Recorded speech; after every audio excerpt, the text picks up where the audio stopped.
Hi friends అందరికీ ఈరోజు అయితే నేను ఆనియన్ అండ్ పాలకూర పకోడీ చేస్తున్నా.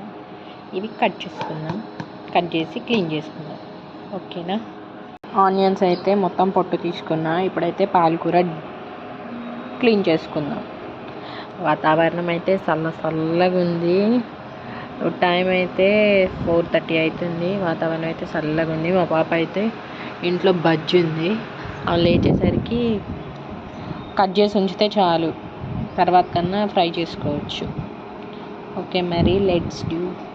ఇప్పుడైతే దీన్ని బాగా క్లీన్ చేసుకుందాం. పాలకూర తింటే కిడ్నీలో రాళ్ళు వస్తాయి. పాలకూరలో టమాటా వేస్తే కిడ్నీలో రాళ్ళు వస్తాయి అంటారు కదా, అది కాదు రీజన్ ఏంటంటే పాలకూర భూమికి ఆనుకొని పండుతుంది. ఎక్కువ ఇసుక అది ఇది ఆకుకి బాగా అంటుకొని పోతుంది.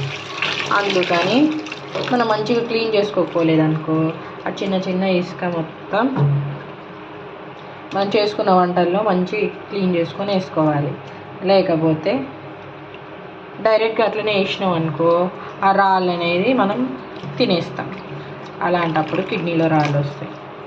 క్లీన్ చేసుకున్న దాన్ని దీంట్లో సపరేట్ చేద్దాం. వాటర్ అన్నీ ఒరుగుతాయి. దీంట్లోనే ఆనియన్స్ ఉన్నాయి. ఆనియన్స్ కూడా కట్ చేయలేదు. పచ్చిమిర్చి. ఓకే, చూసిరా అది చూసిరా ఎంత తీసుకుందో. అది అసలు మనకి ఎంత క్లీన్ చేసినా పోదు. అందుకనే ఎక్కువ వాటర్, బకెట్ నిండా వాటర్ వేసి కర్రీ చేసుకునేటప్పుడు అట్లా క్లీన్ చేసుకుంటే కింద అడుగున కనిపిస్తాయి. ఈ వాటర్ అన్నీ ఒరిగేటప్పుడు ఆనియన్స్ అయితే నీట్గా కట్ చేసుకుందాం.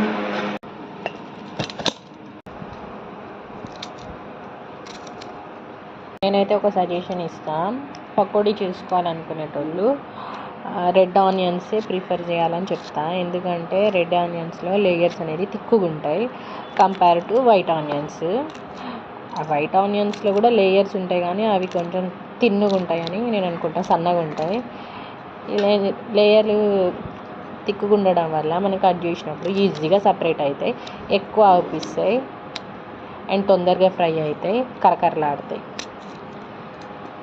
నేనైతే ఆనియన్స్ అండ్ 2-3 పచ్చిమిర్చి అండ్ పాలకూర అయితే కట్ చేసి పెట్టుకున్నా. ఇంట్లో కొంచెం కారం కూడా వేస్తా. ఇదైతే క్లీనింగ్ వీడియో. మా వీడియో కనుక నీకు నచ్చితే like, share and subscribe and making video అయితే తీస్తా. Okay, bye.